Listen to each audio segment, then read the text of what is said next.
hello' আজি আকৌ আহি গ'লোঁ আপোনালোকৰ মাজলৈ এটা কেকৰ ভিডিঅ' লৈ পেলাই আৰু এইটো এয়া মই বনাই আছোঁ 2 টায়াৰ কেক আৰু ইয়াৰ ৱেইটটো 2 কেজিমান হ'ব 2 কেজি ওচৰে পাজৰে আৰু বাকী কেকৰ ফ্লেভাৰক লৈ পেলাই কাষ্টমাৰৰ কোনো ডিমাণ্ড নাছিলে সেইটো কাৰণে মই 2টা লেয়াৰে 2টা ফ্লেভাৰত দিছোঁ এটা ষ্ট্ৰবেৰী আৰু এটা পাইনএপল আৰু কেকটো যিহেতু কাষ্টমাইজ আছিলে সেইটো কাৰণে ইমান বেছি প্ৰব্লেম হোৱা নাই আৰু ইয়াত নজেলৰ কাম মানে তেনেকৈ নায়েই কিন্তু এইখিনিতে মই বহুত ডাঙৰ এটা ভুল কৰিলোঁ দেখিছেনে একদম মাথা চাথা বেয়া হৈ গৈছে মানে তলৰ লেয়াৰটো মই এটা ঠেক টিনত বনাই দিলোঁ আৰু ভাবিছিলোঁ যে মেনেজ হৈ যাব কিন্তু মানে যেতিয়া ইটোৰ ওপৰত সিটো লেয়াৰ দিছোঁ তেতিয়া মানে ফিল হৈছে যে বহুত ডাঙৰ ভুল কৰিলোঁ কিন্তু লাষ্টত মই মিলাই মেলি দিলোঁ আৰু এয়া ফক্সবল লগোৱাৰ পিছত অকণমান লুকটো চেঞ্জ হৈ গ'ল মানে ভালেই লাগিছে এতিয়া দেখিবলৈ হয়নে বাৰু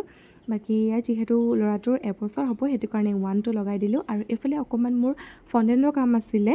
কেকটোত ONE1 বুলি এনেকৈ 4টা এনেকৈ স্কুৱেৰ টাইপত লগাব দিছিলে তো সেইটো এনেকৈ লগাই দিলোঁ টুথপিকৰ সহায়েৰে আৰু এইখিনি লগাই দিয়াৰ পিছত বাৰু কেকটো অকণমান লুকটো চেঞ্জ হৈ যোৱাৰ কাৰণে ভালো লাগিছে দেখিবলৈ হ'লেও অকণমান যদি তলৰ লেয়াৰটো বহল